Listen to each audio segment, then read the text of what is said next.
Hello प्यारे बच्चों, कैसे हैं आप सब। जल्दी जल्दी जुड़ जाइए। मेरे साथ अंजलि जुड़ गई है, और भी बच्चे जल्दी जल्दी जुड़ जाइए।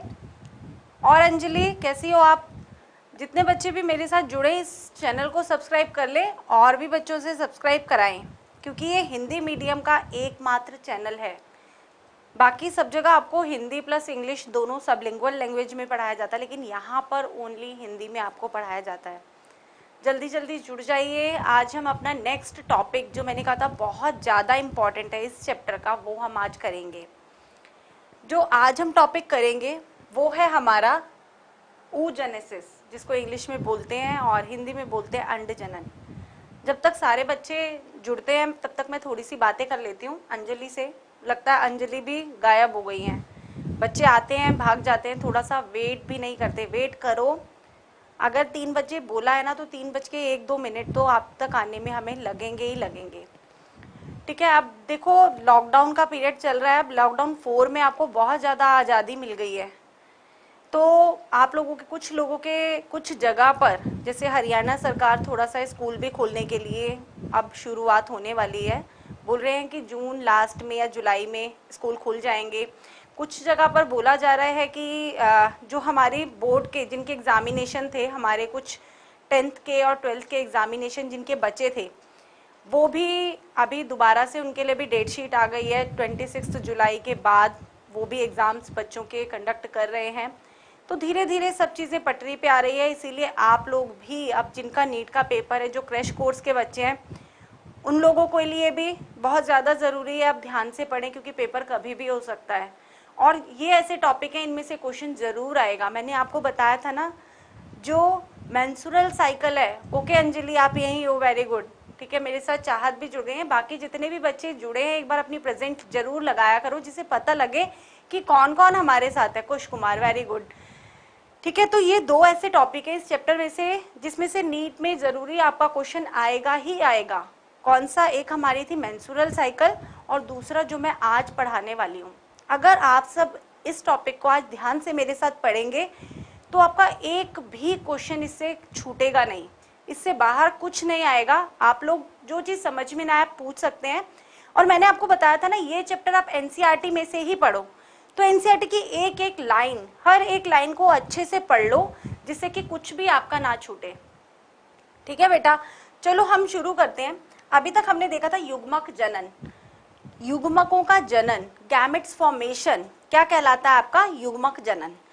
हमने पढ़ा जो मेल रिप्रोडक्टिव सिस्टम, और उसमें युग्मक जनन, जिसको कहते हैं स्पर्मेटोजेनेसिस, शुक्राणु जनन। आज हम पढ़ने वाले हैं अंड जनन, जिसमें जो आपका ये फिगर दिख रहा है, सबकी एनसीईआरटी में है। इस फिगर में जो आपको ये दिख रहा है, ये मैंने आपको मेंस्ट्रुअल साइकिल में भी थोड़ा सा बताया था कि किस तरीके से हमारा एग फॉर्म होता है। एग का प्रोडक्शन, जो आपका अंडाणु है उसका बनना ही आपका क्या कहलाता है? मादा युग्मक का बनना क्या कहलाता है? क्या कहलाता है आपका? अंड जनन। अंड जनन क्यों? क्योंकि एग फॉर्मेशन होता है, अंडक का जनन होता है, इसीलिए इस फॉर्मेशन को क्या बोलते हैं? अंड जनन कहते हैं, और इंग्लिश में बोलते हैं oogenesis। अभी आपको जैसे मैंने बताया था कि लास्ट लेक्चर में, जो हमारा लास्ट लेक्चर था, उसमें मैंने बताया था आपको, जो हमारा शुक्राणु जनन वाला लेक्चर था, उसमें मैंने आपको बताई थी जर्मिनल एपिथेलियम कोशिकाओं के बारे में। मैंने आपको बताया था जर्मिनल एपिथेलियम, जर्मिनल एपिथेलियम कोशिकाओं के बारे में बताया था। किसको याद है ये कि जर्मिनल एपिथेलियम कोशिकाएं कौन सी कोशिकाएं होती हैं? अगर किसी को याद नहीं भी है तो मैं दोबारा बता रही हूँ, ये अच्छे से याद रखना। वो कोशिकाएं जो युग्मक का निर्माण करती हैं, वो कोशिकाएं जो युग्मक का निर्माण करती हैं, उनको बोलते हैं हम जर्मिनल एपिथेलियम कोशिकाएं। ये किसका निर्माण करेंगी? युग्मक का। ठीक है बेटा, तो जो एग का फॉर्मेशन होता है वो कहां पर होता है? ओवरी के अंदर, आपके अंडाशय के अंदर किसका निर्माण होता है? अंडाशय के अंदर होता है एग का फॉर्मेशन, जिसको अब मैंने आपको हिंदी में बता दिया, जिसको बोलते हैं अंड का निर्माण होना, एग का फॉर्मेशन होना किसके अंदर होता है, ओवरी के अंदर। अब इससे यूट्रस बिल्कुल साइड है। अभी हम जो भी फॉर्मेशन पढ़ेंगे, जो एग फॉर्मेशन पढ़ेंगे, वो किसके अंदर पढ़ेंगे, अपना ओवरी के अंदर पढ़ेंगे। तो आप ये ओवरी के अंदर ये जो आपको साइड वाली लेयर्स दिख रही है ना, ये सबसे साइड की जो लेयर्स हैं, ये इस तरीके से ओवरी के अंदर इस तरीके से, आपके फिगर में नहीं दिख रही, ये जो लेयर होती है, इन कोशिकाओं को बोलते हैं हम जर्मिनल एपिथेलियम कोशिकाएं। अब यही कोशिकाएं किसका निर्माण करती हैं, यही कोशिकाएं किसका निर्माण करती हैं, मिलकर क्या बनाती हैं, किसका निर्माण करती हैं, मादा अंड कोशिकाओं का निर्माण करती हैं। ये कोशिकाएं मिलकर एक बड़े मादा अंड कोशिकाओं का निर्माण करती हैं। मैं आपको अभी दिखाऊंगी, अभी इसके अंदर भी, लेकिन अभी हम ये वाला फिगर देख के हम एक चीज समझ लेते हैं। इसके अंदर जो एग का फॉर्मेशन हो रहा है, इसमें दो चीजें चल रही है। एक तो दो साइकिल्स चल रही है, मतलब एक ही साइकिल चल रही है, लेकिन वो दो पार्ट्स में डिवाइड है। एक तो आपकी चल रही है फॉलिकल की साइकिल, ये पुटक की, जो यहाँ पर बना था, मैंने आपको बताया था ना कि हमारा ये जो रुधिर वाहिकाएं, ये यही वाहिकाएं, ये जर्मिनल फॉलिकल वाहिकाएं हैं, ये क्या बनाएंगी, प्राथमिक पुटक बनाएंगी। प्राथमिक पुटक से द्वितीय पुटक बनेगा, द्वितीय पुटक के बाद ये तृतीय पुटक बनेगा, फिर ये ग्राफियन फॉलिकल बनेगा, ग्राफी पुटक जिसको बोलते हैं। इसके बाद ये इनके अंदर ही अंडाणु कोशिकाएं हैं। तो दो तरीके से कोशिकाएं निर्माण हो रहा है, मतलब ये जो कोशिकाएं हैं, ग्राफिक जो पुटक बन रहा है, ये न्यूट्रिशन प्रोवाइड कर रहा है किसको, एग को। इसके अंदर एग है, आपको ये चीज ध्यान में रखनी है। यहाँ पर दो साइकिल चल रही है, कौन सी, एक तो एग की, जो एग फॉर्मेशन हो रहा है वो किसके अंदर हो रहा है, ओवरी के अंदर हो रहा है। तो ओवरी के अंदर अब आपको पता है कि एग का फॉर्मेशन होगा तो उसको न्यूट्रिशन भी साथ में चाहिए होगा। मैंने आपको बताया था ना कि जो सर्टोली सेल है वो क्या प्रोवाइड करते हैं, न्यूट्रिशन प्रोवाइड करते हैं। इसी तरीके से जो आपकी एग के सेल्स हैं, की जो एग है, उसको अगर न्यूट्रिशन चाहिए होता है तो उसके ऊपर सबसे पहले एक लेयर बन जाती है, एक कोशिकाओं की लेयर बन जाती है, जिसे हम कहते हैं प्राथमिक पुटक। अब प्राथमिक पुटक से उन्होंने न्यूट्रिशन पूरा एग ने ले लिया, तो अब इसके अंदर न्यूट्रिशन खत्म हो गया, तो एक दूसरी लेयर बना लेगा। वो कौन सी लेयर होगी, वो हो जाएगी हमारी द्वितीय पुटक। अब इसी तरीके से द्वितीय का पूरा न्यूट्रिशन खत्म हो जाएगा, पोषण खत्म हो जाएगा, तो उसके बाद ये स्टार्ट कर देगा तृतीय पुटक बनाना। तृतीय पुटक बनाकर ये क्या हो जाएगा, किसमें चेंज हो जाएगा, ग्राफिक पुटक में चेंज हो जाएगा, और इसके अंदर से क्या बाहर आ जाएगा, अंडाणु बाहर आ जाएगा। अब इसी के साथ साथ आपकी एग फॉर्मेशन वाली भी साइकिल साथ साथ चलती रहती है। वो साइकिल मैं आपको दूसरे आगे आपके उसमें समझाऊंगी। ये सब आ गया आपको अच्छे से समझ में? अगर ये आपको अच्छे से समझ में आ गया तो ये वाली जो साइकिल है, ये हमारी ग्राफियन फॉलिकल की जो बनता है, ग्राफियन फॉलिकल जो बन रहा है उसकी साइकिल है। ठीक है, तो पहले तो आप सब अपनी एनसीईआरटी में ये वाला डायग्राम बहुत अच्छे से देख लेंगे। सबको एनसीईआरटी साथ में खोल के बैठनी है और एनसीईआरटी का ये वाला डायग्राम बहुत अच्छे से आपको देखना है। ठीक है, और अगर इसमें कहीं पे भी आपको कोई भी प्रॉब्लम आ रही है ना, अभी के अभी आप मुझसे पूछ सकते हैं, साथ में अभी पूछ लीजिए। ठीक है, अब मैं आगे का बताती हूँ आपको। इसमें कुछ वर्ड्स यहाँ पर बहुत ज्यादा इंपॉर्टेंट है। मैं आपको ये वाली साइकिल सबकी बुक में है। ठीक है, इसमें आप देखेंगे जो हमारी ये वाली साइकिल है, सबको दिख रही है? जो मैंने आपको बताया था कि लास्ट फॉलिकल वाला जो हमारी साइकिल चल रही है वो यहाँ पर। ठीक है बेटा, जब एग की फॉर्मेशन होती है उस टाइम पे, जब एग की फॉर्मेशन होती है किसके अंदर, ग्राफियन फॉलिकल के अंदर। एग की फॉर्मेशन पहले से हो रखी है, ग्राफियन फॉलिकल के अंदर ही एग फॉर्मेट होगा और वो हमने बताया था ना एक स्ट्रक्चर फिम्ब्रे, वो ऊपर खींच लेता है किसको, एग को। तो फिम्ब्रे किस एग को खींचेगा, वो जिस एग का फॉर्मेशन हुआ है। ठीक है बेटा। अब यहाँ देखो जो ग्राफिया, जो हमारी जर्मिनल एपिथेलियम की जो कोशिकाएं हैं वो किसकी तरह बिहेव करने लग जाती हैं, वो अंदर अंड जननी की तरह बिहेव करने लग जाती है। अंड जननी में सबसे पहले समसूत्री विभाजन होता है और वो यहाँ पर प्राथमिक अंडक बना लेता है। जो अंड जननी है ये साइज में बड़ा होता है। ये साइकिल भी 3 फेज में होगी, वो मैं आपको लास्ट में बताऊंगी कि तीनों फेज में क्या क्या हुआ। पहले आप ये पूरा डायग्राम मेरे साथ अच्छे से समझ लो। जो अंड जननी है उसमें समसूत्री विभाजन होगा, यहाँ पर गैमेट्स की संख्या 2n है, तो यहाँ पर भी प्राथमिक अंडक में भी 2n रहेगी। अब प्राथमिक अंडक में यहाँ पर आप देख रहे हो, पहला जब जन्म, बाल्यावस्था और यौन आरंभ, जब प्यूबेरिटी एज, गर्ल्स में जब प्यूबेरिटी एज आएगी, जब भी आए तब इसमें दोबारा से इसको सेल डिवीजन दोबारा से स्टार्ट होगा। लेकिन उससे पहले ये यहाँ पर जन्म पर स्टार्ट होगा और जन्म होने के बाद ये इस फर्स्ट माइटोसिस के बाद, पहला अर्धसूत्री विभाजन के बाद प्रोफेज के अंदर डिप्लोटीन, ये आपको याद रखना है, प्रोफेज के अंदर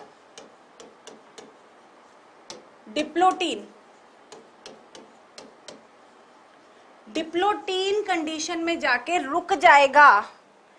बच्चे के अगर किसी गर्ल का बर्थ हुआ है, बर्थ होने के बाद सबसे पहले ये स्टार्ट होगा विभाजन, और ये सेकंड जब यहाँ पर प्राथमिक अंडक जब बन जाएगा, ये जब अर्धसूत्री विभाजन इसमें होगा 25th वीक में, लगभग 25th वीक के बाद ये रुक जाएगा। और फिर ये कब स्टार्ट होगा, जब गर्ल्स में प्यूबेरिटी स्टार्ट होती है।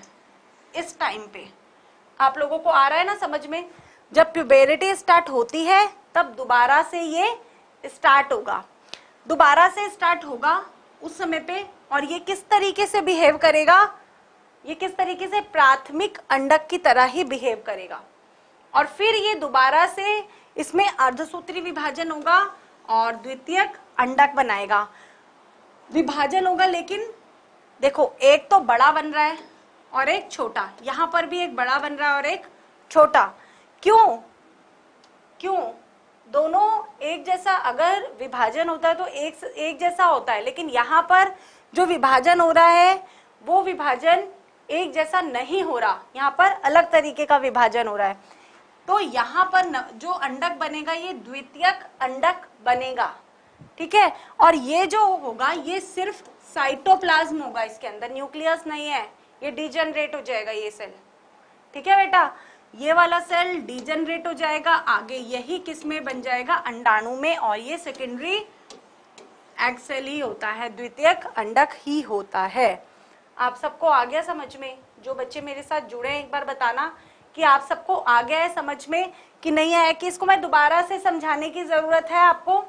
ये बहुत इम्पॉर्टेंट साइकिल है, बहुत इम्पॉर्टेंट है ये पूरा, आपको जो ये सब है बहुत अच्छे से समझ में आना चाहिए, क्योंकि ये जो हम पढ़ रहे हैं ना इसके साथ वो ग्राफियन फॉलिकल वाला भी साथ में ही चल रहा है। क्योंकि ग्राफियन फॉलिकल जो भी हमारे जो भी सेल्स हैं वो क्या कर रहे हैं, इसकी कवरिंग बना रहे हैं, आउटर लेयर बना रहे हैं, और आउटर लेयर बना के इसको क्या दे रहे हैं, न्यूट्रिशन प्रोवाइड कर रहे हैं। आ रहा है आप लोगों को समझ में? जितने बच्चे मेरे साथ जुड़े एक बार बताइए, आपको आ रहा है समझ में? अंजलि, आपको आया ये समझ में कि दोबारा से बताना है, कुछ इसमें पूछना है आपको? मैं फिर भी आपको एक बार आपके उसके लिए बता देती हूँ दोबारा से।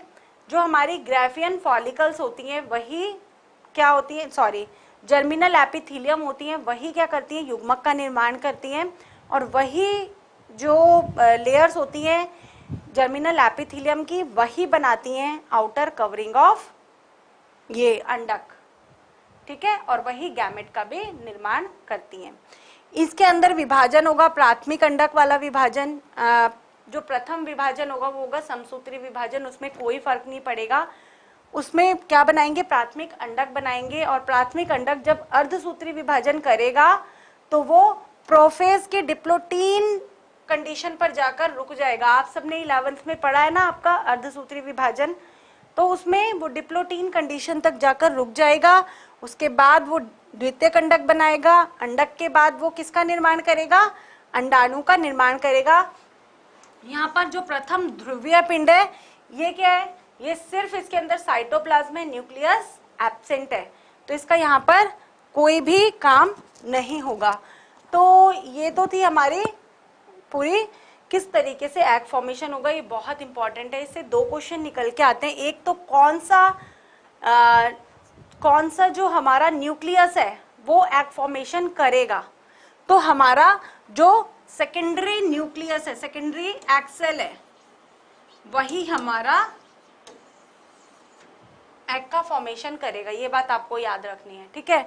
और यहां तक पूरी जितनी भी साइकिल चल रही थी वो हमारा प्राइमरी एग सेल है, ठीक है। ये चीज आपको याद रखनी है। और जो प्रथम और द्वितीय ध्रुवीय सेल है इसके अंदर सिर्फ साइटोप्लाज्म है।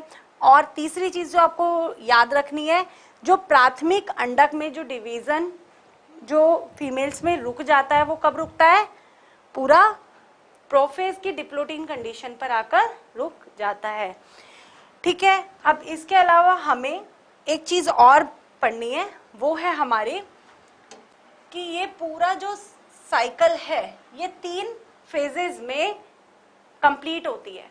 जो हमारी फर्स्ट फेज है यहाँ पर, जहां पर जर्मिनल एपिथेलियम कोशिकाएं किसका निर्माण कर रही है, अंडजननी का निर्माण कर रही है, अंडजननी का निर्माण कर रही है। इसको हम बोलते हैं, क्या बोलते हैं, ये मल्टीप्लिकेशन फेज।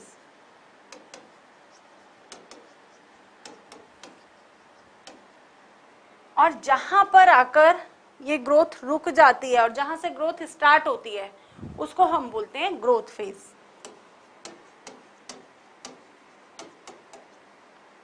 जो प्यूबर्टी से स्टार्ट होती है उसको हम बोलते हैं ग्रोथ फेज। उसके बाद जो लास्ट में जहां पर एग फॉर्मेशन हो जाता है, जहां पर एग फॉर्मेशन हो जाता है उसको हम क्या बोलते हैं, फर्स्ट फेज हमारी मल्टीप्लिकेशन फेज, दूसरी हमारी होती है ग्रोथ फेज, तीसरी होती है हमारी मैच्योरेशन फेज। कि एग मैच्योर हो गया उसको बोलेंगे हम मैच्योरेशन फेज। तो ये 3 फेज में साइकिल हमारी खत्म होगी। फर्स्ट फेज आपकी multiplication, growth and maturation phase. तीनों में क्या क्या चेंजेस हुए, फर्स्ट में आपका हुआ ये जो हमारे जर्मिनल एपिथेलियम जो कोशिकाएं थी उन्होंने किसका निर्माण किया, हमारी अंडजननी का निर्माण किया। उसमें समसूत्री विभाजन हुआ, प्राथमिक अंडक बना, प्राथमिक अंडक डिवाइड होके किसमें हुआ, द्वितीय अंडक में, वो अर्धसूत्री विभाजन। और कौन सा होगा, वो प्रोफेज की डिप्लोटीन कंडीशन तक होगा। ये सब बातें आपको याद रखनी है। और इस तरीके से सेकेंडरी एग हमारा रेडी है। ये फिर किस में जाएगा, हमारा ये फिम्ब्रे ऊपर शक्कर लेंगी और ये किस में जाएगा, आपका फिलोपियन ट्यूब में। और इसी से आगे फिर मेंस्ट्रुअल साइकिल अटैच्ड है, वो मैं आपको पढ़ा चुकी हूँ। चलो आज का लेक्चर यहीं पर खत्म करते हैं। oogenesis आज आपने पढ़ लिया, लगभग ये चैप्टर खत्म हो गया है। कल मैं आपको सेकंड चैप्टर और इस थर्ड चैप्टर के दोनों के क्वेश्चन दूंगी मिक्स, और मल्टीपल चॉइस क्वेश्चन होंगे, हम यहीं पर ही सॉल्व करेंगे, क्लास में यहीं पर ही सॉल्व करेंगे, ठीक है। ओके।